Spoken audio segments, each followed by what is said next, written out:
You're listening to Australia's national youth radio station, Triple J. For more info, go to triplej.net.au. Thanks to the intervention of the ABC Board and the generous support of the Macquarie Bank, Triple J reluctantly presents the following 2 hours of unbiased, fair and balanced coverage of the week's topical issues. Would you please be upstanding for the national anthem? And your hosts, Stirling Addison, LLB Ons, and guest, as we present Restoring the Balance. Good evening and welcome to the show that serves to address the crisis in conservative opinion. Because those in the media who hold opinions to the right of centre are constantly hounded, harassed, persecuted and pilloried. And they eventually feel the crushing fist of correctness. But not us on this show. We are the show that dares to say what Kingsmiller's thinking. Coming up tonight, political consultant Ian Cortland and Mike McLeish, the actor in the musical Keating. Please join me, Stirling Addison, and my friend Spencer Penrose for the next 2 hours of balanced conservative comment here on Triple J. You're with myself, Stirling Addison, and my good friend Spencer Penrose from the Family First Party. Spencer, you've come in again. Thank you for having me. Word and angels on your body once again. Yes. I noticed that your throat is in a lot better condition than it was last week. Yes. Those, of course, conservative listeners who do listen to this show on the ABC will recall that last week my fiancée Penny and I had a robust exchange. An altercation. On Oxford Street, she stormed from the car, and many days passed before I did, in fact, speak to her again. There have been developments as far as Penny goes. We have effected a rapprochement. Yes. We are talking again. And there is much to be updated, and you will be hearing of that shortly. Well, may you walk in the light of Christ and walk in it together, why not? Yes. And I'm glad that your throat is better and that Penny, perhaps you have made some contact with her. Yes. And we've all got news from the lesser sex, as a matter of fact. Yes. Because I've been praying and praying throughout the week for your throat. Thank you. Over yes. and over again, and I'm yes. pretty sure I probably have a poor throat now for all the praying. Yes. But I am happy to report on this show, a bit of an exclusive, we are being blessed with a child. With a child. I say on behalf of all Triple J listeners, Spencer, congratulations. Well, it's been 25 years in the offing. We've been trying for a long time. As you know, my seed could not catch. Yes, your Christian specialist described it as failing to purchase. Failing to find purchase. Yes. That's right. And we have no physical evidence as yet. But certainly I've got a feeling that she probably is pregnant, and that's wonderful news for us. Yes. Hopefully it will enhance the relationship. I'm not sure how it will, affect my time with some of the drama and madcap sketches that we put on with the Earth Movers and the Planet Shakers and the Edge Church. Yes. Because I like spending the time with the kids in that way. But yes. And we've all cheered the ritualised beating of Satan, which any show culminates in. The female body is very dark territory, still one of life's great mysteries and little understood by those in medicine. So it is good to let instinct feel your way as far as pregnancy goes, and I applaud you for that. Well, thank you, and we're looking forward to all the fun times and the trials and tribulations, obviously, of pregnancy. It can be a very stressful time, yes. And looking forward to the first ultrasound. Yes. If it's a boy, I'll call it Spencer. Oh, that's a very good name. After myself. Yes, of course. If it's a girl, yes, I'll call it Spencer. Yes. So I can go either way. Yes. I'm malleable in that regard. Yes, it is, of course, as a surname, it is equally esteemed. One of a favoured family, of course, of the British Royals. Of course, yes. Yes. And the name has a rich history. Yes, yes, it does. We're looking forward to an exciting 9 months. Well, I can only say again on behalf of all Triple J listeners, the heartiest of congratulations, and we will watch the development of your son and heir, we hope. On behalf of all Triple J listeners, I would, of course, hope that it is a male heir. If you have to settle for a female, so be it. But we wish you and your partner, and especially you, the best of luck. Well, blessings on you, Stirling, and blessings on all the Triple J listeners. Yes. Restoring the balance on Triple J. Restoring the balance. Proudly using non-union labour. Triple J, Restoring the Balance. You're with Spencer and Stirling. Spencer, if you read the newspaper, I'm not sure if there is a wholly sanitised Christian daily newspaper as yet. I'm not sure. But if you're forced to read any of the left liberal broadsheets or the thankfully reliable Murdoch tabloids, you would have seen the name Ben Cousins quite a bit, plus some other high-profile sports stars this week. So he's a football player because, Yes. I mean, my weekends are pretty much spoken for. Yes, So, yes. but I do understand that in this country, certainly, sport is the new religion. Yes, regrettably. Yes. Also, the mention of names such as Eric Groth, I think, or Lot Tukiri. Looking at Ben Cousins especially, one thing comes to mind, and I'm sure many Triple J listeners and Restoring the Balance listeners felt this when they looked at the saga that unfolded of the West Australian. They must have felt, as I did, that one thing that comes out of this is that we must guard against wealth accumulation by people from lower socio-economic groups. Nouveau riche, Yes. I believe they call it. Yes. To me, this is the real crisis. People from the wrong backgrounds getting too much money too soon and are therefore unable to handle it properly. They don't know what to do with it. Yes. I mean, they're lost. They're babes Yes. in the woods. Yes, exactly. Now, and my concern, furthermore, is for their children who can be sent to private schools. But these kids are quickly picked as new money at private schools to which they have been sent. Mm-hmm. Now, for these people, the first day at a private school is normally occasioned by great pride. Yes. Pride at having made it, or rather perhaps because for once the family member wearing a tie isn't about to head off to a magistrate's court. It can be a surprising day for everyone. Yes, yes. Now, I've said this often, but we must guard against diluting the essence of what makes our fine Protestant private schools the cauldron in which are forged the future leaders of this great nation. Preach on, Stirling. Yes, the future Christian leaders. Now, in the past, the hostility of governments to the private school system has forced them to solicit like some painted streetwalker for trade. And the consequence is obvious. We thus see a diminution of the quality of pupils in private schools as these fine institutions are forced to lower standards and accept people of new money and unsound ethnic calibre. Undeniably. Yes, yes. You have done your groundwork. Now, we both agree, and I'm sure many Triple J listeners would as well, more government money should go to selected top-tier Protestant private schools. Yes.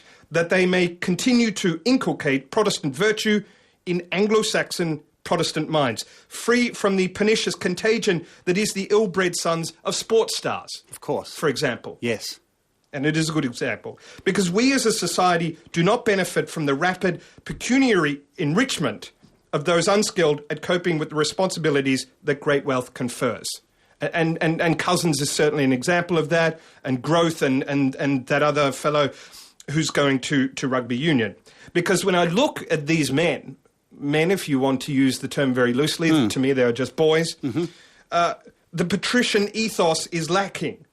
And the only beneficiaries of these instant millions are the sellers of customised Commodores, jet skis and home tanning beds. Indeed. Yes. Sport, unfortunately, does transcend socio-economic background. I mean, anyone from any race, any part of society can be good at sport. Yes. And unfortunately, you do get a lot of these characters drifting through. Yes. I noticed nobody from my chess club at Shaw has gone into professional sport. Strange that. Yes, they've gone into law and medicine and banking, that sort of thing. They've not felt the need to be drawn into professional sport. Right. I would contend, Spencer, that it is only people from lower socioeconomic groups who are, in a sense, hitting the jackpot. Sport is the easy way in for the masses. Yes. Yeah. Yes. But the thing, speaking about nouveau riche at good private schools, the thing I grieve for is in future class photos at Shaw or Scotch College or Cranbrook or Ascombe being littered with Jacksons, Jaxon. Yes. Or a Taylor, a Taylah. A Kiana. Yes. A Tyson. Yes. Yes, and I grieve that they may end up being school captains or something like that. But so what we need is to weed these people out. We need the Ben Cousins out. We need the Eric Groths out. And we need to say to children, there is more. You can be more. Mm-hmm. And I think a central plank of that is to establish in your children's lives, if you have children, the correct heroes. Yes. The correct examples to aspire to. Logans. Yes. Harrisons. Yes. Littering the landscape. Yes, yes. And role models are very important. You're right, of course, obviously you know mine. Yes. I don't need to speak his name. And a great example for Triple J listeners, for people who may be at the crossroads. Yes. Of what can happen to you if you quit work or you leave school too early. Yes. I mean, JC is a man who quit at 32, went on the road, 12 months, he was dead. Killed by some guys we all know about. I don't need to say their name. Mel Gibson inferred who they were in his film. Yes. But you catch my drift. Yes, I did. Well, yes, and so did a lot of people who saw that film because they thirst for spiritual nourishment. Yes. Which Gibson provided, and an undiluted historical perspective. But in the Ben Cousins camp, I mean, we all understand addiction. Yes. I mean, I don't want to say too much, but I had a rather nasty brush with carob in the late 80s. And I've never really been a coffee drinker. But always as a child, carob was the order of the day. It's a good source of potassium and so on and so forth. It became your crutch. It indeed did. And, Yes. as you get older, of course, stresses of everyday life can become overwhelming. And before you know it, you're doing carob all the time. Yes. Washing it down with condensed milk. And one of the side effects of carob, obviously we all know about that, it can, how should I say, get the intestinal tract going. Yes, yes.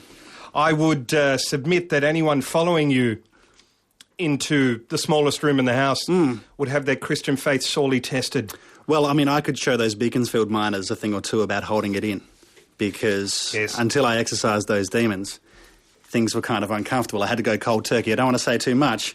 That's how I found my relationship with God, though, Stirling. Spencer, you have shared more than enough with us, but you have mentioned, of course, the greatest hero, of course, Jesus Christ. Yes. Conservative heroes of mine, they readily spring to mind, and I'm, as you were, I'm verbalising a name that all of us would readily summon. It is, of course, Conservative High Court Judge Dyson Hayden QC, a man, a juror of an exemplary record. No surprises there. We do, of course, look to Rob Fahey, the Tasmanian Royal Tennis Champion. Yes. Defending again this year his Royal Crown. Yes. Yeah, and I could not, of course, either go past my own father, Barwick Addison. Yes, Barwick. How is Barwick? He's very well. He is very well. I will be speaking about him a little bit later on. But this is what we want to know on the talkback number, 1300 0555 36. You can SMS if you like. If you are not too addled by whatever substance you have spent your welfare payment on, 1975 555. Who is your hero? Tonight will be edifying. It will be uplifting talk of heroes. Instead of tearing down, we build up tonight. Yes. Who do you look up to? Yes. Menzies.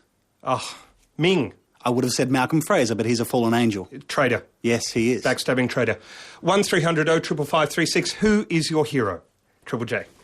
I would assume, this being the ABC, Spencer, Bob Evans would have to be the son of Gareth Evans. I think he is. The new money stylings of Bob Evans. Yes, the son of the former Labour Foreign Affairs Minister.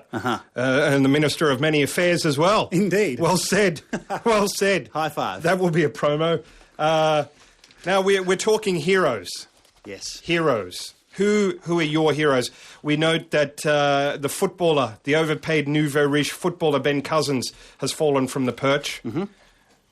He came into much wealth and obviously didn't know what to do with it.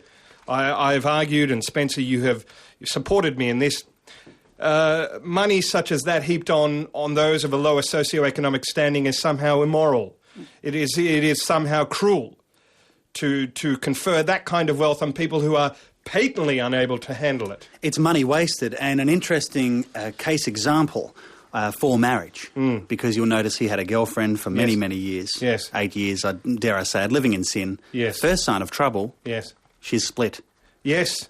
And, you don't get that with the how do I put it? The fixedness of the marital bond. The foundation of marriage. Yes. That's yes. right. Yes. It's well a trap said. for young players. But what we want to know, just a housekeeping point, Spencer, shortly we will be speaking to the chairman of Public Affairs Consultancy, Sinclair Thomas. He's a good man. So for all your public affairs consultancy needs, We will be speaking to Sinclair about that and about religion and politics. But at the moment we are talking heroes. Who are your heroes? And the phone number 1300 055536, 1975 7555 for the SMS. We have Sam from Cairns. Good evening, Sam, way up north. Yeah, hello, how are you going? Doing very well. Sam. I admire your show, first of all. Yes. And thank you for the opportunity for allowing me to call you. Yes. Sam, who is your hero? My hero is a very famous prophet called Muhammad. Aha. Muhammad or Mohammed?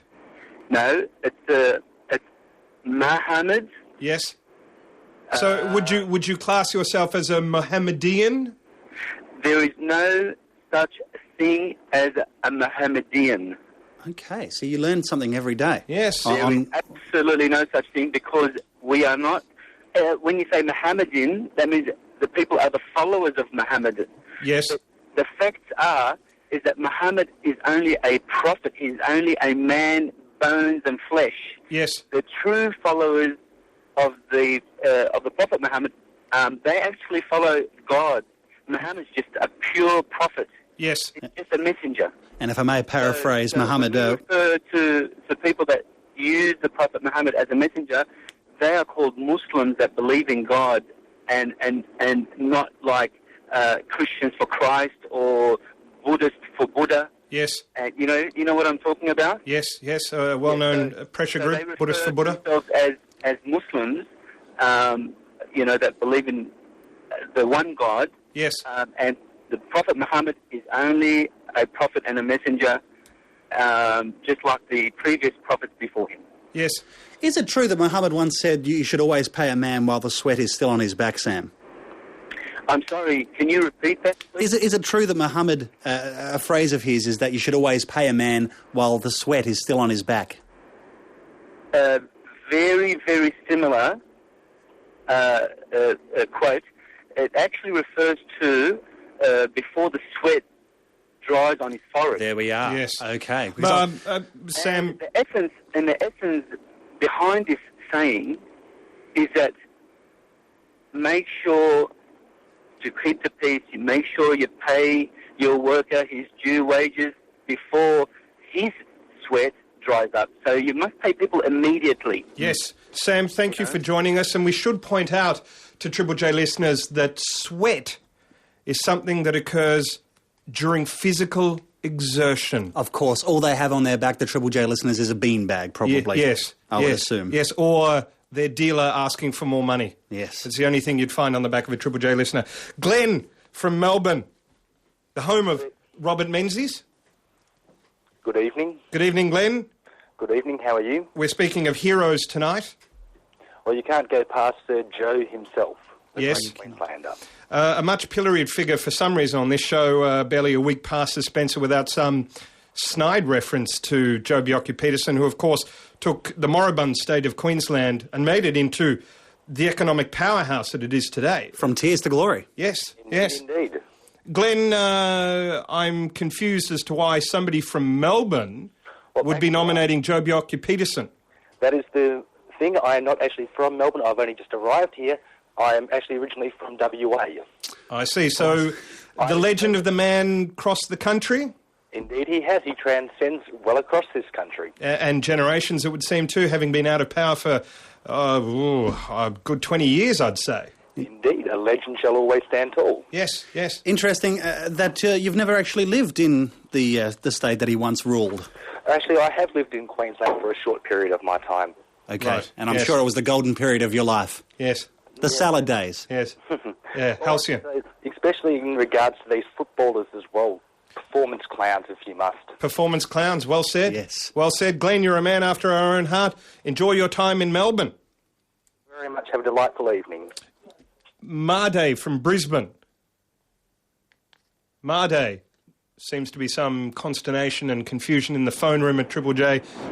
We've peered through the thick smoke there and getting the thumbs up. That could mean that either the caller is through or the Cheezels are on their way. The thing is that once that Sir Joe is out of there, the phone system goes down. Yes, yes. That is the problem. Yes.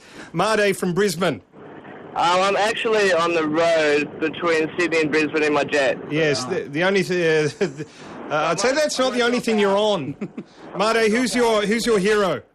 It has to be one Henry Kissinger. Henry Kissinger, Yeah. who, of course, a great peacemaker. Indeed. Yes, he's been involved in numerous scourging the earth of heathens and Yes. bringing general goodwill to the worthwhile public, including the Israelis and Yes. other people from the Bilderberg group. Yes, of course, helping the Israelis out when the very survival of their nation was threatened in 1973 during the Yom Kippur War. He, of course, initiated the bombing of Cambodia to stamp out Pol Pot. Yes, he did. Right. And there was a strong rumour to suggest that one of the favourite parlour games in the past was guessing who Deep Throat was, and in fact Henry Kissinger's name did come up many a time, obviously, for his distinctive voice. Yes, Which Stirling was impersonating last week here on Restoring the Balance. I'm not sure if you remember that, Marday.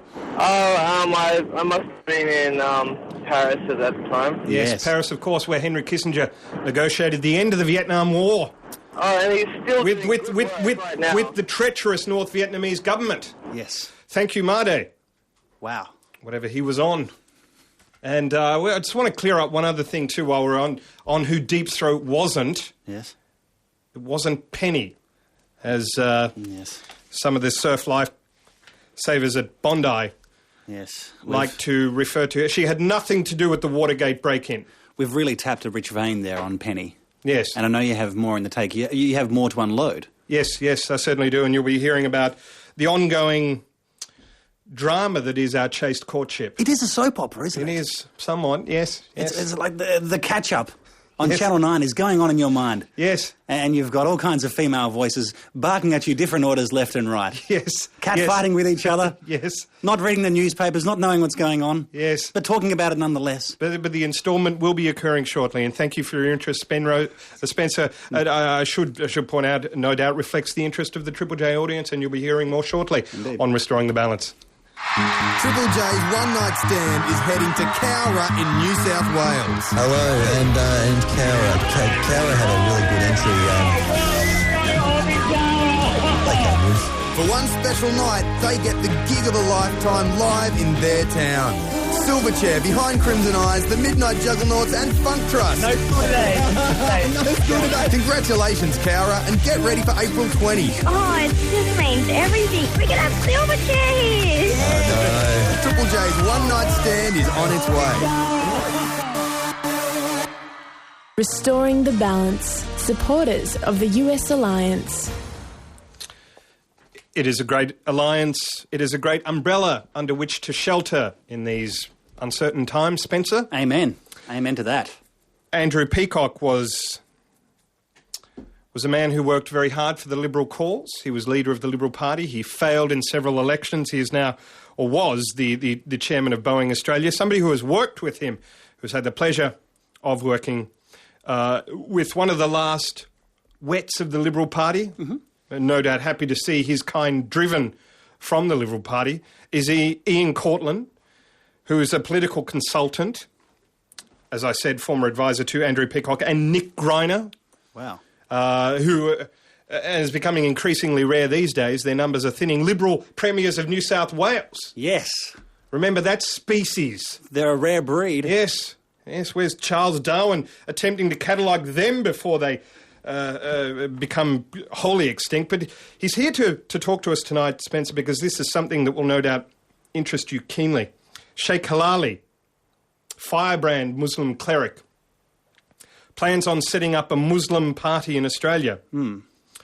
So we here at Restoring the Balance are asking the question, if all religions needed political representation, how would political strategists go about getting votes? Thusly, we have Ian Cortland on the line at the moment. Ian, thank you for joining us. Good evening. Ian, does the Sheikh's party have much of a shake? Well, I don't think so, particularly after tonight's news that the imams have all sort of met in Sydney today, and they're giving him a 3-month sort of probationary period. Yes. After which time they'll decide whether he's the man or they'll vote somebody else in. So if I was about to take on the brief, I think I'd be waiting for 3 months. Yes. Now, Ian, given that Muslims form a minuscule part of our population, what would be behind setting up their very own party, and realistically speaking, what chance of electoral success should they contemplate? Oh, I think they'd have none. I think his idea was really to try and sort of, stop the demonisation of the Islamic community. Yes. And unfortunately, he's not really the one to be the megaphone for such a message. I can see great advantage in the Islamic community getting more involved, of course, in politics, but I'd do that by people of that faith joining mainstream political parties and running to get position. Yes. It's a much more traditional way of doing it, and I think that the chances of there being a Catholic party or a Hillsong party or an Islamic party are zero. Yes, Ian, we have witnessed in our dark past in Australian history a Catholic party, the Democratic Labour Party, whose numbers died out because the initiation or the membership fee demanded the sacrifice of a virgin upon the altar of a Catholic church. Oh, I would have thought that would have swelled the numbers. Well, have you tried finding a Catholic virgin? Well, when I was in school in Brisbane, going to a Protestant school, of course, we weren't allowed to sort of even go out with the Catholics, so I can't opine on that, I'm afraid. Did you at least hurl stones or epithets or spit? Dirty knees, those kinds of... Yeah. We kept them at a distance. Good. Wonderful. Ian, away from Muslims in politics, a party with similarly dim electoral prospects, the New South Wales Liberals. As a former advisor to Nick Greiner, what do you say to those who are tasting the bitter fruits of defeat tonight? Well, I think I think Deadman's language tonight is that they're consolidating, and they did at least go forward, which is the first time that's happened since 1988. Yes. I think they've got to stop their factionalism. They're sort of split from the sort of the Christian right or the extreme right to sort of the left or the group, as they call themselves. Get that out of the way and concentrating getting on decent people into Parliament. Right now, you'd have to look at their possibilities of winning in 2011 aren't all that brilliant, and just as well Mike Baird's under 40 because 2015 is more likely. Yes. Interesting that you bring that up, Stirling, because we can still take credit for the New South Wales election, because it's almost as if our people won. Because Morris Yema admitted it himself. If it was our beloved Prime Minister's, his IR laws, that the people were voting on after all. Yes. I mean, if the Prime Minister hadn't spearheaded these progressive measures, then Labor just wouldn't be in today. Ian, comment? Well, I think he would say that, wouldn't he? I mean, I think that's the payoff for Rudd visiting him last Thursday. I don't think you can analyse that. They can say, at the booths, people came up to me and said, I'm voting for you because of John Howard's IR rules. I mean, I think that'll be found out, in October, November, and it may be true. Yes. I think there's a whole lot of people there in the western suburbs that up until now have voted Liberal at the federal level, and they're very happy to vote Labor at the state level. We should point out, Ian, that anybody voting in the western suburbs in Sydney is if they do vote ALP, it's because an ALP representative has given them a can of pre-mixed bourbon and cola. Oh, at least. And has left them alone in the booth and given them one option and one option only. Yeah, and going to all the sort of the old ladies' homes and threatening their grandchildren. Yes. They don't vote for them, naturally. Yes. Known as the Western Suburbs Care Package. Are you with me, Ian? Family First, which I represent, obviously not a Christian party at all. No. In any shape or form. Are you with me in thinking that religion has its place in politics as long as it's the right kind of religion? Well said. I don't think it's got any place personally, but I think that people of a religious faith can obviously join it. The trouble is it does have a role. I mean, I did an election in New Zealand last year, and the Exclusive Brethren, albeit clandestine, from a clandestine position, played an enormous role in that election. Yes. In supporting the Nationals, and then post the election they played an enormous role once they was exposed in the leader of the opposition having to resign. So it doesn't fit. I think people are sort of used to church and state being separated, and they just don't like it at all, whether it's heavy Catholic, heavy Islamic or heavy Exclusive Brethren. Just do what you want to do on Sunday, but don't bring it to the Parliament on Monday. That's true. Surely, however, Ian, Christian values are at the centre of Australian life. Oh, no, absolutely they are at the centre, and I think all political parties will salute that. Yes. But they expect that to, it comes from you being a human being, not from your being a Christian, that they want you to act as a politician. Unless, Fred Nile, I suppose. He wears his... Man of conviction.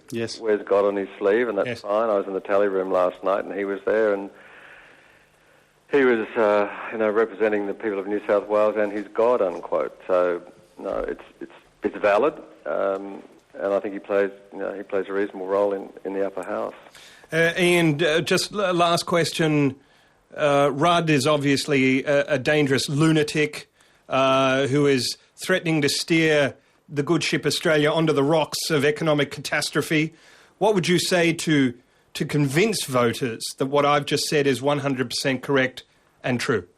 Well, I wouldn't actually, because I think a man who's sort of got a net worth of over 100 million probably understands economic management quite well. Either that or he's married well. Well, I think he married well, but I suspect at night they sit down and work out where the investments go, and I suspect Kevin sort of participated in those conversations. Don't tell me that Dr. Death didn't receive the odd kickback or two. Well, what can you say? Yes, well, I mean, you said it, Ian. This is fun. I'm going to tune in every Sunday night to listen to you. Yes, well, finally some Conservative comment on the ABC. Bottle it. It's very rare.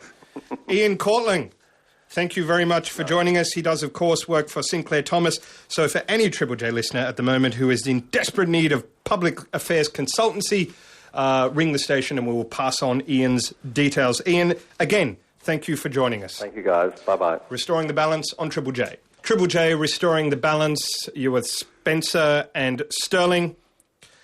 We were talking earlier about the New South Wales election, just on elections in New South Wales. Speaking of the New South Wales hard right in the Labor Party, their hero and head kicker and profanity spewer was Keating. For some reason, a musical has been written about that man. Yeah. No doubt, Spencer, a tragedy. I think so. The lead in that play, Mike McLeish, is coming in to talk to us. New South Wales election. Of course. We note again that in New South Wales, in Sydney where I live, a great impenetrable darkness has again covered the land. For another 4 years. Yes. Yema, a man with the vowel at the beginning and end of his name. Yes. I think it's important. I mean, look at the man. I comes before everything. I am. You know, I. It's all about I with him. Yes. It's all about him. Yes. The cult of personality around Premier Yema is quite disturbing. Yes, yes. If only Family First had actually... this sounds like squabbling amongst the coalition, but if only the Family First had put that as a slogan. I first, or everything is I with Yema. Yes. I think I said it best. Yes. I mean, really, if you could bottle that, yes. I mean, we'd be trouncing it in. Yes, yes. But instead, we are sentenced to another 4 years of hard labour. Indeed. With a swing of 4%, though. Yes, and but... You know what they say about swings, though, Stirling? Swings and roundabouts. You make up for it on the roundabouts. Yes, yes, yes. And we already have the good seats booked. Yes. So we'll see them in about 360 degrees, I think. Yes, yes. And it'll be glory days once again. Oh, it will. It will. I offer those who voted coalition, who voted Liberal or National, I offer them hope. Yes. We will return. Just as Nelson Mandela did. We are in a very similar position. We have suffered as much. We are as fundamentally right as Nelson Mandela. We are as persecuted, you could argue, in New South Wales. I will tell you, I was handing out how to vote cards with other young Liberals, Spencer, and there was a moment of great excitement when one of the young Nationals with us on his own exit polling predicted that we Liberals had got 100% of the seats. Ah. And then his methodology was actually questioned. Yes. He'd been exit polling young Liberals who had been voting. Oh, of course. Yes. Well, of course, the numbers are going to always be skewed. And in retrospect, it was a tricky campaign. I mean, yes. Debnam in his Speedos. Yes. And I think perhaps even 43 hours before the election, they didn't have some papers ready. And the excuse given by the Shadow Treasurer, who gave the news conference instead of Debnam, yes. who was out campaigning on the other side of the city. Yes. He said that they had problems with the photocopiers. That's true. Yes. And under a Liberal government, you wouldn't have those problems with a photocopier. No, no. Was there a pair of Speedos lodged in them somewhere from some amorous? Probably. Let's not think somewhere. It's something Menzies never tried. That's a little hint to Debnam. Yeah. Maybe leave the Speedos, the Cozzy in the bottom drawer next time. But inevitably, and this comes with any election loss, there will be what we call the blame storming. Yes. The blame storming. And it's where we sit down and we analyse and we look for reasons as to why we failed to connect with the broader electorate. Yes. Now, Spencer, the leadership won't say why we failed, so I will. Okay? Okay. This time it was not the leader. It was not the Nationals. It wasn't the policies or the federal government or the economy. When all is said and done, and this was in the initial aftershock, and we sat down and we had a good look, we came up with the reason we failed to secure government. Stupid voters. Of course. Stupid, idiotic, gormless voters. Nailhead, you've hit it. Morons. Yes. Morons who cannot be led to water for a drink. Dolts. Ill-bred. Bourbon swilling. Sister having sex with type people who don't know a good thing when it's in front of them. It's as simple as that. We are very close, we in New South Wales, in the Liberal leadership and the Liberal Party, very close to losing all faith in the New South Wales electorate. Indeed. So stupid are they. So moronic and knuckle-dragging. And the leadership is apt to confess, as I am, that these brainless dolts, to use that word again, don't know something good when it's put in front of them. They don't. They have one more chance to get it right in 4 years' time. One more chance. And then something drastic will have to happen.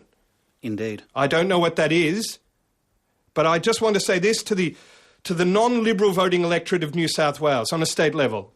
You are on very, very thin ice. Well said. Restoring the balance, Triple J. Restoring the balance on Triple J, it's 5 minutes to 10. Yeah. You're with Spencer from the Family First Party, myself, Stirling Addison, flying the flag for the Liberal Party, currently licking our wounds in the state of New South Wales. The leadership in that state has lost faith in the electorate. The electorate need to esteem themselves again. I think you're right there. I mean, they need to redeem themselves. Yes, I think you were right a few minutes ago when you said it's all their fault. Yes, the music that we just suffered, Spencer, was Groundhog Day. Oh, the artist Mayday. Now, your average Triple J listener sitting at home, living at mum and dad's, probably at the age of 47 and a half, probably a bit like Kingsmill, living at home with his parents, still paying bond, or probably not paying bond, probably emptying his pockets every Thursday saying, they didn't pay me again, Mum. Mm-hmm. It's a typical picture. Yes. If you're that sort of Triple J listener, you may not know the origins of the word Mayday. It's a nautical, maritime... Distress. And literally SOS. Meaning... in French, SOS. Help me. Oh. A-day. An appropriate message for Triple J. Yes. Look it up. M'-A-I-D-E-Z. Yeah. And Groundhog Day pretty much describes. Working at the ABC? Yes. The same stultifying, claustrophobic, leftist claptrap every day. Over and over and over again. Groundhog Day. Speaking of leftist claptrap, and I hardly think this is any way to commemorate the 5-year reign of terror that was Keating's prime ministership. It has been commemorated not with a monument to its victims, yes, but with a musical. Right. Musical. Heinous. It's a travesty. It is. The musical has been around for 3 or 4 years. No doubt will outlive the reign of its namesake. This is not Priscilla. No. This is a different musical. This is, I'm sure, probably involves men wearing dresses nonetheless. Yeah. It is called Keating, the man whose job it is to portray its villainous protagonist is Mike McLeish. He joins us now. Good evening, Mike. Good evening to you both. Thank you for having me. Mike, how desperate does a man have to be to play a man like Keating? Well, you've got to be scraping the bottom of the barrel. Obviously, really, Yeah. But nonetheless, I've had a lot of fun doing it. Did you spend any time? A lot of actors, I'm not sure if you're aware of this, Mike, like to research. It's a method thing where they spend a lot of time with whoever they're playing in some sort of biopic scenario. Did you spend any time with the ghastly man himself? Well, I mean, after the show, we have met him a few times, but prior to that, I didn't have the privilege of any sort of one-on-one research time. Yes. But that's not really my cup of tea. I think it's a bit of a waste of time, really. I just like to put on a nice suit and part my hair to one side and hope for the best. Any time with Keating is a waste of time, of course. Like the man itself, or himself, I should say, Mike, has the musical been ignored by the vast majority of Australia? Look, I think probably the more savoury elements of our society would have tried to avoid the show, but nonetheless, we still have played to packed houses across the country, and you can draw whatever conclusion you may. The conclusion is obvious. The 5-year reign of terror that was Keating's time at the top has been ignored by history teachers, who are, of course, all card-carrying members of the ALP, and have received directives not to talk about the crackdown on the practice of Protestant religion that occurred under Keating and the forced march of Conservative voters to gulags in rural New South Wales where Anglican women were sterilised and their men forced to subsist on pig faeces. You don't hear about that. That will not be told. Pig faeces. It is a delicacy in some countries, so you shouldn't talk it down too much. What historical lies do you expose during the course of this musical? You name it, it's probably covered. And, I mean, really, I know you might have some hard views on the man himself, but I like to think that we're trying to actually bring some inspiration to the public. There's only so much bad talk that I'll hear about the man. Well, I mean, I hope you're not trying to humanise him. I mean, no, I'd never try to humanise him because he's more godlike. Oh. A fallen god. A false god. I would say false god. False god. Who is playing the man who vanquished Keating in March 1996? The wonderful Terry Serio gets to play the dual roles of Bob Hawke. He opens the show and then plays John Howard as well. Why would you not get the one actor to take the role of a lifetime in portraying John Winston Howard? Well, I think that would probably deserve a show all its own. Yes. And there may well be a spin-off show. Well, there should be. We are talking 11 years of uninterrupted economic growth. We are talking boom times, a resource boom. People have never been wealthier. Yes. Surely that justifies a musical going over 17 days. Well, I was thinking it'd rival Nicholas Nickleby. I mean, there'd have to be numerous intervals just for people to catch their breath. Yes. And I dare say as well, I mean, this is a boom time for the arts. And I'm suggesting that perhaps you might have received a grant from this government to put this show on. As an artist, it brings a tear to my eye thinking about all of the expensive funding and the support that we get from this federal government. Yes. There's this as an opportunity to say thank you. Well, true in a backhanded manner, but nonetheless, we're still up there doing it every night. If you are being sarcastic, I would point out, Mike, that the theatre is littered with homosexuals and Labor voters, hardly, therefore, the recipients of a Liberal government largesse.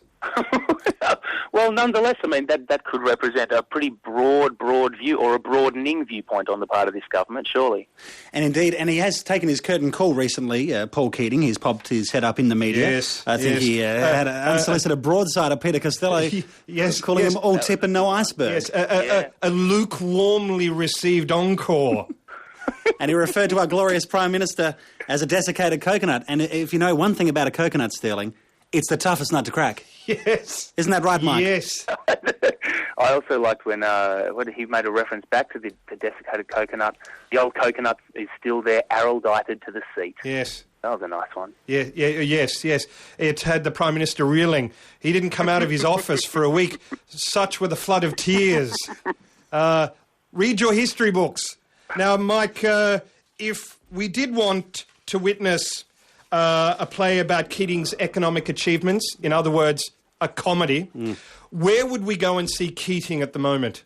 Well, if you were in Canberra over the next week, you could come and see it at the Canberra Playhouse. I think we're playing pretty much every night this week. Yes. No, we've got Thursday off. Oh, and then we're right. going to be in Typical. Melbourne all during the... many days off. Yes, a 7-day week beyond your average thespian. I can't wait till Australian workplace agreements penetrate the theatre world. Well, they're well on their way. And Godspeed, I say. And where else? So just Canberra at the moment, and if we need a good laugh, where else? Melbourne, we preview on the 11th and open on the 12th of April and run for the duration of the Comedy Festival and possibly longer, depending on how many gutless spivs will come out and see it. Yes. Now, for the average Howard Battler, the heroes who voted Keating out of office, how much will a Howard Battler be asked to shelve out for this abomination of historical inaccuracy? That's a good question. They may well have to fork out upwards of $45 in Melbourne. I'm not sure I don't think so. In Canberra. Yes, and might give some discounts. A one-man arts grant. Mm-hmm. Yes. More money for the wacky. Mike McLeish, we look forward to bumping into you after Keating's finished. I would love you to see the show. We will look forward to bumping into you at a quality theatre restaurant. I'll look forward to seeing you both there. Thank you for joining us. My pleasure. Restoring the Balance, Triple J. Restoring the Balance on Triple J. Your taxes barely at work. Yes, well said. You're with Spencer Penrose and myself, Stirling Addison. The talkback phone number here, 1300 055536, 1300 055536. I shouldn't say, oh, that's not a number. Yeah. I should say 1300 055536. Of course. The SMS number, I'm not sure how many Triple J listeners would have mobile phones. If they do, they'd have prepaid. Probably. Prepaid, living one fortnight to the next. Or study money going to waste. Yes, or if you're like a single parent's pension or baby disability bonus. pension. Yep. Yes, baby bonus. The phone number there, 1975 7555. Simple mnemonic. 1975, the year of Conservative triumph, when Australia again turned to the Conservatives to rescue them from the clutches of economic idiocy, authored by Gough Whitlam. Of course, and a lot of people texting that number looking for the hottest text in town. Yes. That's not us. We don't provide that service. No. A lot of the Triple J listeners are awake at this hour. Yes. Watching the TV. Yes. And seeing those commercials. Yes. And trying to get as much as they can out of us in that regard. And we're not giving over. They will get some sort of conservative orgasm. Indeed. If you want to put it as crassly as that. I mean, I'm sorry, Spencer. Getting a bit racy. Yes. We did talk earlier about the New South Wales election, and you feel it. I feel it. I'm talking about rage. Indeed. And not the unforgivable waste of public money that is the 7-hour-long broadcast of filth and profanity on the ABC every Friday and Saturday night. I'm talking about the genuine emotion of rage that New South Wales voters got it so hideously wrong on Saturday. We want to rage for the machine. Yes, well said. You know what I'm saying? Yes. And I mean, I have a perspective on speaking with youth because I do this every day with some of my youth groups and what have you. But we not one Liberal premier now around the country. We are bereft. Where are the golden days of? And I'm coming from my home turf of South Australia. Yes. Dean Brown. Yes. John Olsen. Colossi. Great names. The Twin Towers. Yes. Of the Liberal premiership in South Australia. Yes. Where have those days gone? Where is the great economic trailblazer, Jeff Kennett? Yes. It's the dumbing down of people through a Labor government in the education system. Yes. People just aren't as smart as they used to be. You could easily contend that something is put in the water to reduce IQs. There are forced sterilisations, as I mentioned earlier, of Conservative voters. That does happen under Labor governments. But you're right. There is no, if you put it in wrestling terms, there is nobody we can go to in the corner for a timeout in the wrestling match we daily have, with Labor governments. It's a brilliant analogy that you must mull over and marinate in order to get its full effect. But to use another wrestling analogy, we are in the rage cage. Yes. You know what I'm saying? Yes. So this is the opportunity we give you now. Talkback number 1300 055536. I call on anybody who voted Labor in the New South Wales state election on Saturday to ring up and explain why. Explain why you voted Labor. The evidence is obvious that Labor are all kinds of wrong. Yes. And the wrong juggernaut continues, Stirling. Because first we had Brian Burke and Kevin Rudd. Yes. By all reports, getting together for a lunch a few years back. We're still getting a lot of information back from the Dirt Unit. We'll find out more, I'm sure, as the months go on. Yes. Tony Zappia, who was the Labor candidate for the seat of Macon in South Australia, did at some stage, in the news today, provide a reference for a Hell's Angel. Not a Heaven's Angel like me, the worst kind of angel there is. Yes. The Hell's Angels. Yes. And look, I have to say, I understand where, as you may or may not know, the Paradise Community Church, we have a cafe where after a service, parishioners can catch up with each other and they can trade vision quests and deconstruct the service and so on and so forth. Yes. One year I was taxed with finding a new barista for the cafe. Yes. And it was a job, I really got into. I really sank my teeth into that. Yes. Many applicants, I chose one who, without my knowledge, had a seedy background. A life story not becoming of the church. I had, Stirling, inadvertently hired a Catholic. Now, this was the cause of some embarrassment to me. Yes. Because he just wasn't right for the job. He zigged when he should have zagged. Yes. One day I thought he had become a successful member of the flock. I thought he was speaking in tongues. It was merely Latin. Yes. Luckily, I stopped him before he launched into Aramaic. That's a story for another time. Nevertheless, I did, before he was escorted out of the building, find him to be a pleasant young man, as can any Catholic be, and I strongly believe that in my heart. Stalking horse. You know, with the right guidance, just a little bit of surveillance, any Catholic can be shown the correct path. Yes. For instance, just before he left, he demonstrated, Stirling, a remarkable talent for making the shape of crucifixes in the cappuccino foam. Yes. Pretty difficult to do, I think. Yes. Long story short, thanks to the PM's wonderful new IR laws, he was on his way double quick. Yes. So thanks to our glorious leader for that. Yes. He's gone back to stealing money from the collection plate, so I'm sure of it. Or trying to make wine out of the holy water. Probably. Yes. Shady. And AWAs and IR law reform, of course, nipping that kind of Catholic stalking horse behaviour in the bud. Why would you vote Labor? That's a very good question. If you did, and I will argue, in fact, I will bet, Spencer, that nobody who voted Labor on Saturday in New South Wales will ring up and explain why. Mm-hmm. Nobody will. This then gives the chance for everybody else in Australia to ring up and vent your justifiable fury at the idiotic New South Wales electorate for returning once again soiled goods into office. Ring up and vent your fury at stupid New South Wales voters for again getting it wrong. And if any Labor voters can actually string a sentence together, yes, maybe they should give us a call and tell us why. Yes. Provide some insight and incent. Yes, whatever that is. I'm getting your throat disease, Stirling. Yes, My apologies. I had a big lecture today in church. 1300 0555 36 1300 0555 36. And we have a caller now, James from Armidale. Hello, Stirling. How are you? Very well, James. Did you vote in the New South Wales election? I'm assuming it's that Armidale? Yeah, as a matter of fact, I did. It's my legal obligation. Of course it is. And it's my constitutional right, and it's my... A hard-won constitutional right. Absolutely. That's something that the Americans don't understand. Yes. That's right. Now, listen, Stirling, I'm worried about these independents. Yes. These regional seats. Yes. What do you think about them? In what specific context?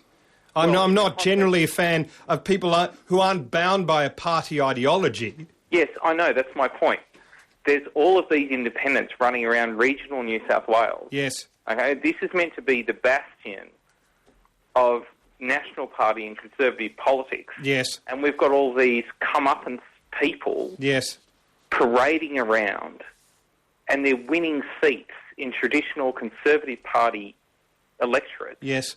And they're going to be put into the lower house of New South Wales. And there is some talk that they will have sway over the swill that is the Labor Party in New South Wales. Well, in the hierarchy of swill at the moment, James, as you beautifully put it, I would put atop the swill pile the average electors, yourself excluded. The average electors of New South Wales, at least the 51% or so who voted ALP. You mentioned what independents can get up to. There's all manner of pernicious activity. Absolutely, that's my problem. And they self-serving, yes. Yeah, and if I could beg your indulgence and offer an analogy that I think is quite apposite, I would say at the moment central New South Wales and much of New South Wales is stricken by a drought. It has thusly dried up what was once a fertile Liberal and National breeding ground. Mm-hmm. And in the dry earth, bitter... That's a very good analysis, Stirling. In the dry earth, bitter seeds have found root. Bitter seeds. Absolutely. I agree with you entirely. So what's the that's the prognosis. Yes. What are we going to do about it? It's radical. How do we cleanse ourselves of this, these bitter seeds? It is... It's very difficult to cleanse yourself with no water. Well, that too is a good point. I seek a more muscular role for the Australian Electoral Commission and certainly a greater disenfranchisement of people in New South Wales. Can I suggest, James, something of a screening process? When you enrol, or you would need to be made to re-enrol to vote again, an interview would be conducted as to your voting intentions. Stirling, may I be so bold? Yes. I think we need a screening process for the people, these independents. Yes. Yes. I think... we're talking about a situation now where anyone can get up on their soapbox and say, my God, we're in drought, I'm a saviour. Yes. They're not members of a party. No. They don't represent anything except for their own ego. Yes. And, the populace is voting for them on this basis. We must beware the populist candidate who is answerable to his conscience, if he has one, and not answerable to a party whip and party ideology. This is an excellent point you've raised, James, and I will pursue something along these lines with my father when I lunch with him on Friday. I think so, Barrack. Yes. Barrack? It is Barrack, That's yes. the pronunciation? Yes. I will, and James, that's an excellent caller. We do want to know, though, 1300 0555 36. If you voted for Labor in the New South Wales election, please explain yourself. If you are as furious as we are in here at Restoring the Balance, as the rest of Australia is for denying John Howard one more state Liberal government, vent your fury. We give you the option. We give you the forum. Your taxes, the 14 people who listen to Triple J who have paid taxes at some point in the last 30 years, your taxes have paid for this monument to extravagance and wealth and wastage. It's your right to call up, as... Brianna has from New South Wales. Hi. How are you doing, Brianna? Good. Brianna, did you vote? Did you exercise that hard-won democratic right? Yes, I did. I had fun standing in the line for half an hour, and I voted Labor. You voted Labor? All right. Yes. I dare say some sort of practical joke amongst your friends. Sorry, but no, Newcastle, well, it's a safe Labor seat. Yes. My problem is, first-time voter, I walk in there, I get the big piece of paper. Yes. I look down, I see the Shooters Party. Yes. I see the Christian Democratic Party. Yes. I see the Recreation and Horse Riding Party. Yes. I see the Liberal Party with Peter Debnam. Yes. Who the Labor Party has spent $100 million telling me not to vote for. $100 million? Apparently, something like that. So you thought you'd reward that behaviour? Well, who am I meant to vote for? I'm being told about the Speedo-wearing man parading around, sailing every business venture he's had. Well, I think you would have been better with the horse party rather than the donkey voting that you took part in, Brianna. Pretty much. But then if I vote for them, I have no idea what they're doing. So... What they're doing is running New South Wales into the ground. We stood ready to seize the wheel of the ship of state with a man who is already dressed to swim. Yeah. If you could. And was also in the Navy. Why did this message not get through to you, Brianna, as a first-time voter? How did we go wrong, and why are you so obviously brainwashed by the ALP? Because that's the sad state of our nation. I don't know, who am I meant to vote for? You're meant to vote for the Liberal Party, or the National Party, or Family First. You should have said hello to Sterling. He was out there handing out the how to vote Newcastle. cards. Not in Newcastle. I wouldn't. That's very disappointing. I could have been swayed, but no, I think we need a lot more education other than the $100 million being spent by Labor, being told to vote for them. Well, we do need more education if people fresh out of school are voting for ALP. Mm-hmm. And nothing illustrates my point more than the rabid attack dogs of the left running out teaching colleges and schools. Yes. More than Brianna's example. The coalition has made Australia strong, has pumped millions of dollars into Williamtown Air Force Base in Newcastle, with an aggressive and muscular national security stance. And her gratitude is expressed by stabbing the Liberal Party in the back and voting for the traitors in the ALP.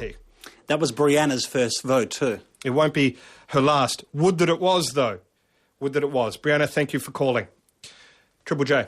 The talkback number here, 1300 0555 36, or the SMS number 1975 7555. If you'd like to vent your fury at the electorate of New South Wales for voting in the Labor Party again. And we still haven't finished venting our fury. No. We'll do it every Sunday night. No, and there is much fury to be had. Also, if you'd like to call and explain why you did vote Labor, that would be something. Yes, if you can find a reason. Yes. If you can actually work out a telephone. Yes. If you can do the impossible and justify voting for the wretches from the left, that would be most amusing. Speaking of wretches from the left, shortly we'll speak to Cam Walker, the National Liaison Officer for Friends of the Earth Australia. Spencer, we search high and low for signs of conservative bias at the ABC. It doesn't exist. One needs to go as far only as the music that we play here on Triple J for signs of rampant left bias. Speaking of high. Well said. The song we just heard, Augie March, Mother Greer.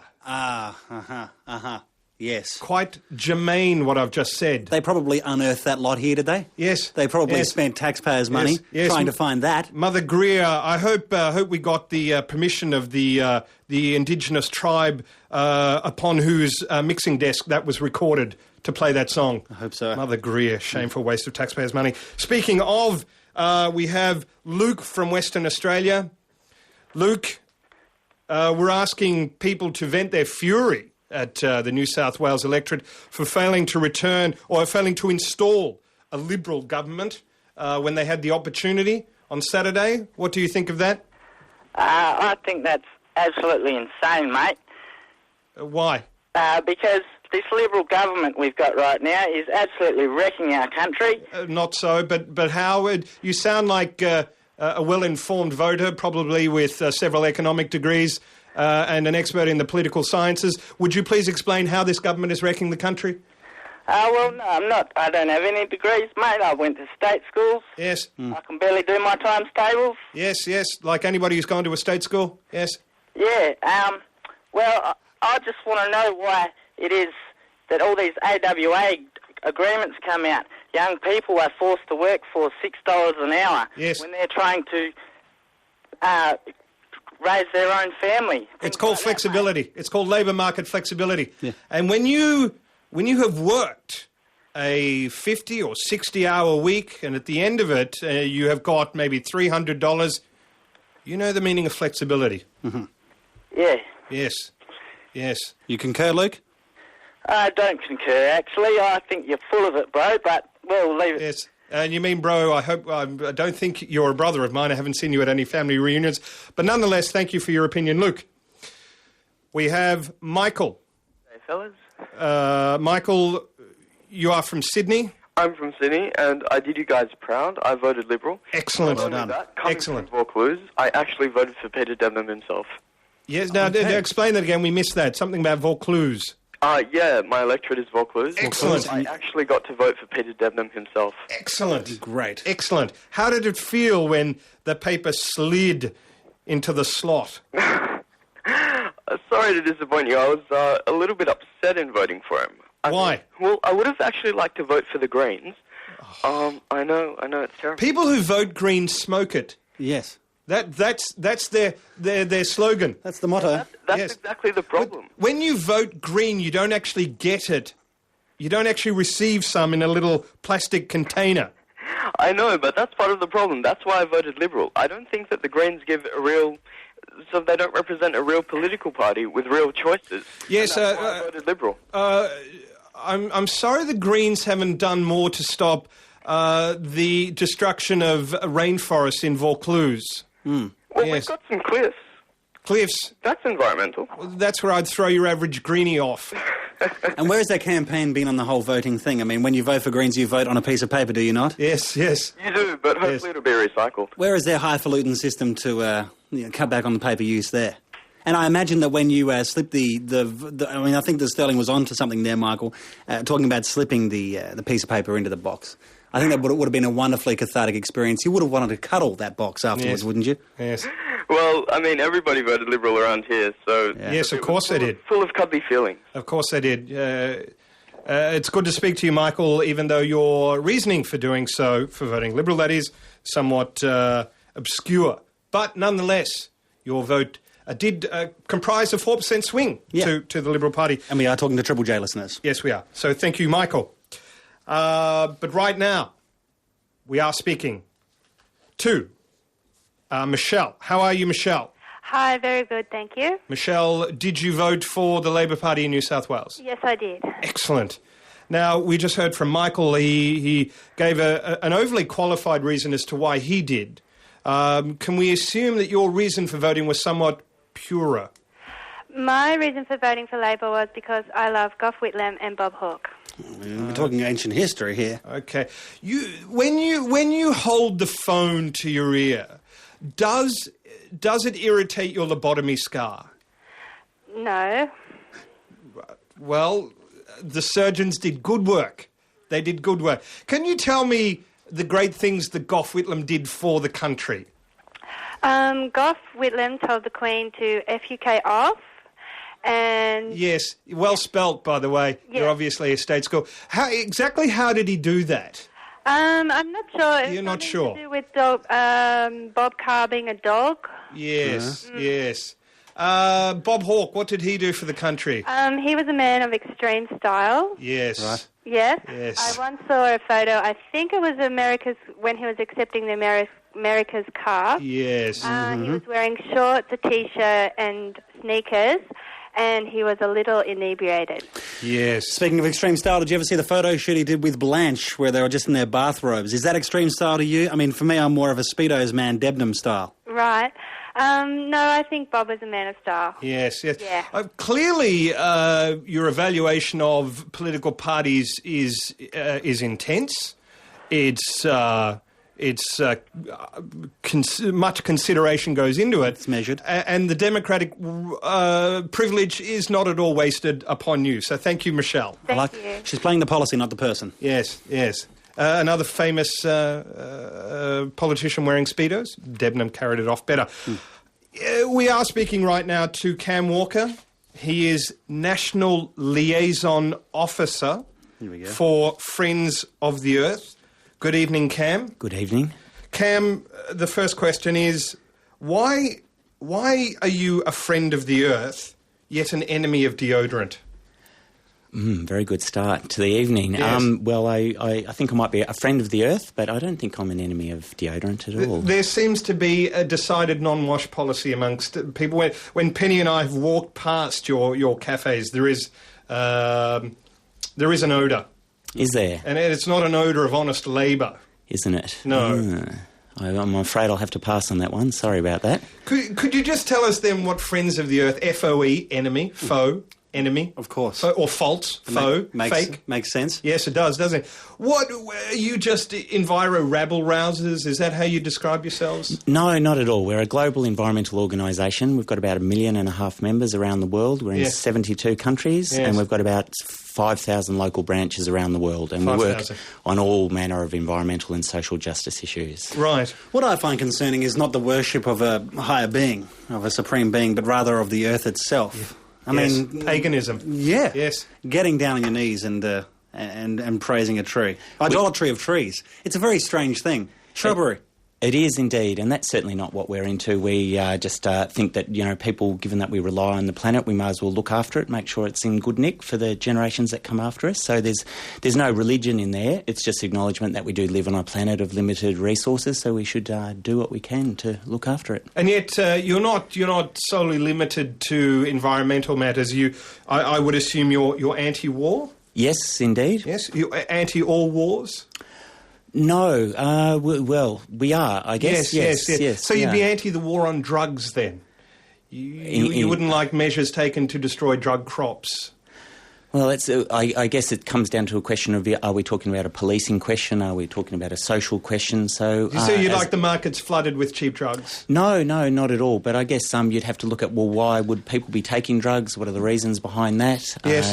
What are the social costs of that, as opposed to what are the social costs of just applying oppression or repression or criminalisation to people that might be using drugs? So, music to the lefties' ears here at the ABC. All of this singing from the ABC songbook on a Sunday of all days. And by that logic, you're against the war on terrorism? No, not at all. I guess we are very nervous about how it's been used to quell dissent here in Australia through use of terror laws. And if people are reading the media, even just at the weekend, they would have spotted the stories of the crackdown on all sorts of people, school teachers in Pakistan under the guise of the war on terror, healthcare workers, the ongoing I think war it on was. Terror. Yes. Indeed. So it's called the prosecution of a fifth element or a fifth column. It is, yes. When we are at war, we must not silence dissent, we must keep in check opinions that it could infect the body politic and cause hysteria. One way of looking at it, yes. On the other hand, we might be saying, well, it's actually about democracy, isn't it? And people's right to organise themselves in communities in a peaceful way. These freedoms are not absolute, I will say. Anyway, I did want to ask you this. The planet, there is allegations that it is warming. Mm-hmm. It is warming. Can I advance this as some sort of ameliorative action? Can we now shoot fire twirlers? No, I don't know if that would be it wouldn't greatly reduce greenhouse gas emissions, given there aren't actually all that many twirlers, probably in places like Melbourne. As somebody in Friends of the Earth, you would know a fire twirler, wouldn't you? I have met a fire twirler or two in my life, yes. But probably most of us, if we wander around, town and see people busking or whatever. But yes, I think we'd agree that the planet is in immediate peril as a result of greenhouse gas emissions, and we should do something about it. We should probably come up with some sensible ideas rather than just shooting fire twirlers. Yes. Well, what ideas are you advancing then? Well, ultimately, we are going to have to greatly reduce our greenhouse gas emissions. Australia is a wealthy place, and we burn a lot of fossil fuels, and we put a lot of carbon into the atmosphere, and we need to bring it down. Allegedly, yes. Probably on fairly good science, and we need to bring it down to a level that's going to be sustainable, and that's probably 80 to 90% compared to what we currently burn. And I'm guessing you're pro-polar bear. Yes. There's a few of these out there, and nut. People have gone nut crazy. This tiny little polar bear in Germany. A lot of people talking that he should be put down. I, for one, think he would make a nice Ugg boot, but I'm not sure what you would think, Camp. Well, one Ugg boot wouldn't do you that much good, I guess, unless you're into hopping a lot, so probably that wouldn't be a good solution for it. We do take the line, though, that really what we need to do is look after animals through looking after their habitat. So rather than focusing too strongly on a single animal in a zoo somewhere, we'd probably say what's really important is what are the threats to polar bears. And the key threat, of course, is global warming. So let's look at a big picture approach rather than just focusing down too much on a single bear that may or may not be, a viable individual within that species. But they can swim, can they not? Yes. David Attenborough. They don't necessarily have to walk. Indeed, yes, but I think, too much swimming for any of us probably isn't a good thing. So yes. We should also look after the whales so that they don't become distressed, because whale meat becomes chewy with too much adrenaline in it. Yeah. It probably does, yes. So another good reason not to hunt them, I would have thought. Yes. Now, Cam, lastly, something, and this will be of interest to you, Spencer. Yeah. Palm Sunday. Yes. This is an upcoming event for Friends of the Earth. Can you explain what it is?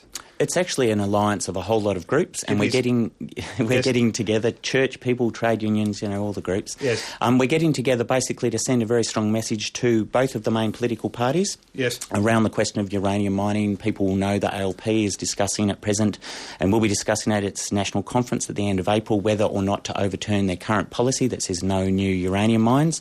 The majority of ALP voters don't support mining. No, they don't want to see another meltdown. They saw one with Latham. And I've used that joke repeatedly at young Liberal gatherings, and it never fails. Still works. To break the ice during a heated policy debate. You use it as an opener and a closer. So Palm Sunday is not, as Triple J listeners would think it to be, a festival of onanism all day. Yes. No, it isn't. It's actually an opportunity for people to come out. We're going to be down at the Myer Music Bowl. We've got people from Corinne Grant and people from the Comedy Festival. We've got, I think, half of Midnight Oil. We've got, I think, about half of Killing Heidi who will be there. So the hairy half of Midnight Oil, or the less the hairy end. Yes. Now, does it cost to go along to this, or No. Is it just the cost of dipping your fire stick in kerosene? That's right. It's really only that cost if you choose to bring your fire stick. So it's really just coming along and sending a message and saying, well, we do live at a point in time where there's a really serious debate about uranium and about nuclear, and is it a solution to global warming? We'd say no, it isn't, and it's not a solution to our energy problems, and really what we need to do is look at other solutions such as renewables. Great opportunity to come to My Music Bowl, no cost, join the community, the other people that will be there, and just send a good and resounding message to both of the main political parties. I'm sure they know all about bowls. Yes, this group. Yes. Know what I'm saying, Stirling? Yes, I do. there would be many horticulturalists there. Indeed. And you know what I mean, Spencer. The Green Party. Yes, exactly. Cam, thank you for coming in. I'm not sure if thank you is the correct word, for spreading your ideological radioactive fallout, if you want. Thank you for the opportunity for balanced coverage of all the issues. Yes. Well, we look forward to Hairy Palm Sunday. Yes, very much. Will there be 3 rousing cheers for John Howard's $10 billion drought policy at the Myer Music Bowl? I can't imagine there will be. There certainly would if he came out and said there's going to be no nuclear attempt to come to a solution to climate change. There'd certainly be some rousing cheers if he were to say that. Okay. What about an apology to the people who work for Guns in Tasmania for hoping that people who log starve to death in houses made of hemp? No, I don't think that's on the agenda either for that day. Well, you won't see me there. You won't see me there. Me neither. Cam... Sunday, for starters. Well, yes, I know where I'll be. Cam Walker, National Liaison Officer for Friends of the Earth Australia. I guess if you want more details, go to the Friends of the Earth website. www.foe.org.au. And we do, of course, thank the Pentagon, the Defence Advanced Research Project Agency, for initially providing the money for starting the internet many years ago. Indeed, where would we be without it? Thank you very much, Cam. This is Restoring the Balance on Triple J. It is Triple J. It is conservative comment that you will only find on a Sunday night, replacing Saffron and John or Bob or whoever the servant of Rome was. Yeah. Spencer, you were never here for Saffron, obviously very interesting. And around this time he would feel peckish, and I've seen him many times go to the vending machine here and load in his money. And one time the packet of chips failed to drop. Oh, okay. He then punched the machine and accused it of anti-Semitism. Well, that can happen when you've got the munchies, which you can get in a passive way, just walking through Triple J. You don't even know. Second-hand smoke, well said. I mean, I feel like a bite straight after the show. Yes. I mean, that's not my fault. No. You should have. I had a bite today. I had the Eucharist, like any other Triple J listener would have had they gone to service. But the vending machines are happy for his absence. Yes, definitely. Now, you know, we run a website here, and it is a cornucopia of conservative content. That's what you'll find there. It's a feast. It's rousing. On it is the podcast, the world's first, the world's only podcast, which has on it rousing Protestant hymns sung by Anglican choirs from all around the world, plus a serial of the early life of Peter Jensen, the outspoken Anglican bishop in Sydney. Terrific. His early years. That is one thing. I believe you're about to put something onto the Restoring the Balance website. I'll whack up a Godcast. A Godcast. And that'll be going up during the week, and that's for everyone who's just interested in the things that are happening at Paradise Community Church. Yes. Of course, the Assemblies of God. Yes. And some of the wonderful things we get up to, some of the young people that we work with. I am, as you know, former youth executive pastor there, so we'll be talking to some of the young movers and shakers on this week's Godcast. So that'll be piping hot right up there very soon. Yes, well, keep an eye on the website. Also, we are doing, Spencer, as you know, the Hottest 100. This is not the usual cattle call or countdown instigated by Kingsmill each year of 100 hottest profanity-strewn tracks that promote either sodomy or drug taking. They sort of sound like a good idea between buckets. Yes. If you know what I'm saying. Yes. This is instead the Hottest 100 private school songs. It's about time. Yes. I'm not going to pretend. No Catholic schools. Generally, if you can get one together, we'll consider it. But we are talking the shores of this world, the Melbourne Grammars, the Ascoms, those sorts of schools. We don't mind a Companions on the Journey or an Edmund Ignatius Rice. Yes. But we'd rather... Well, I mean, we'll accept them. Yes. Wesley College. We'll judge them on their merits. Yes. Yes. If you've got a school song from any of those fine institutions, you just need to get onto the Restoring the Balance website. In fact, we are going to hear the Shore, the Sydney Church of England grammar song, as sung... By Silverchair? Well, no, somebody who's perhaps a little more modest about his own, obviously, enormous ability. I'm talking about myself. Oh, okay. Yes. Wow, I didn't know you had it in you. You have to swing by the church sometime. Well, gladly, but here is me, and it is available on the website, me singing the song Sydney Church of England grammar, and we invite your submissions. But first, let me show you how it's done. Okay.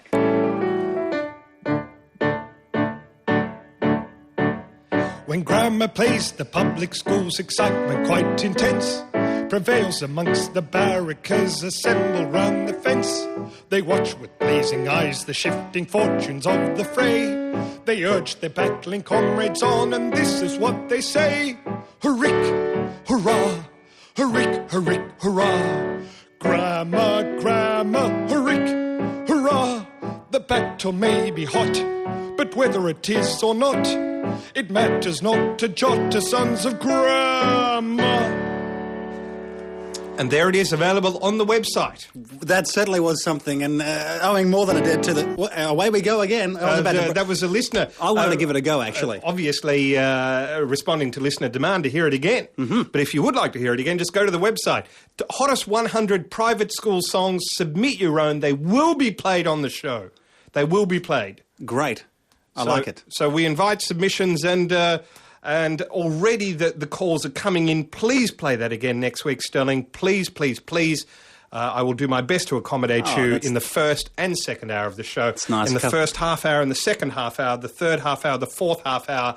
In fact, it may be played commercial radio type frequency every 15 minutes. Give it a hot spin. Yes. Absolutely. Yes, well crank said. it up. A couple of requests there for a signed photo of yours truly. That's sweet.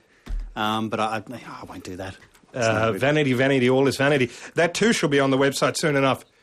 That too, because, of course, you have connected so broadly with the Family First segment of Triple J's audience. And there is a fair whack, and it's great to talk to them one-on-one. Yes. Sure, it is an unseen audience. I get my fix from the crowds every Sunday, from talking to people. Connecting with people. Talking through, so, I mean, the forgotten victims of the drought, such as OCD sufferers, who can't actually wash their hands as many times as they would like throughout the day, and take as many showers as they would like. They need spiritual guidance. And so that's what I do. I mean, that's just part of what I've been doing. Yes. In some of my groups. Yes. But that's, I'm sure we'll put that all on the website. Yes, we will. We will. So I just want to assure people there has been, I think, what you could call a phone meltdown of people, conservatives, requesting the song, the grammar song. It will be played. There is nothing to fear. We have Colin from the Central Coast. Oh. Hello, Colin. Are you there? Because we have been asking all night if you voted Labor in the state election in New South Wales. Oh, okay. Why did you do so? Did you vote Labor or Liberal in the election, Colin? Look, I've got to tell you, I voted Liberal and I had to ring. Yes. I had to ring. I'm glad you put me on. I voted Liberal. We didn't get across the line this time, unfortunately. Yes. But, the reason that I did is because I'm only a fairly young Liberal. I'm only in my 20s. What branch are you, Colin? Look, I'm not a member of the Liberal. Get involved. Yes. Yeah, I want to get involved. I do want to get involved, but I've got to tell you the reason why. I've just discovered this. I don't know if you've seen it or not, but there's a documentary. Yes. About these. I wasn't around in the 70s, but there was these whack jobs in the 70s. Yes. Called Rex Connor and Gough Whitlam. Yes. And they were around in the 70s, and what Rex Connor wanted to do is he wanted to nationalise all Australia's national resources. Insane. And then give that money back to the Australian people. Yes, and yes. Luckily, in the form of drugs. Basically. In the form of drugs. Well, that wasn't in the documentary. Yes. But, I mean, I have heard that on a couple of blogs that I've been on, conservative blogs, that it was going to be in drugs. No. But, yes, well, just the problem, of course, with nationalising anything is the flight of capital and scaring foreign investors. Well, that's right. Well, we're just lucky that Fraser kicked them out. Yes. The CIA. The guys just thank God for the CIA. Basically, and there is something seriously wrong with the way history is taught in this country, Spencer. I know there's something wrong. There's something wrong with this country generally. Well, it's there was, as of March 1996. It has slowly but assuredly been put wrong since that point. Thank you for your insight into Australian history, Colin. Thank you. Did vote Liberal, and we do appreciate the vote. And of course, talking about people there, Rex Connor and Gough Whitlam, they didn't actually exist. These are like Kaiser Soze. Yes. These are people that didn't really exist, and like an evil fairy tale. Yes. People who vote Liberal to tell their kids. Yes. And to frighten them away from the Labor spectre. Yes. Yes, Rex Connor wrecks everything he touches. We will be back next week, restoring the balance. Conservative opinion returns to the ABC. Good-o. Thank you for listening, and thank you for your calls. Triple J.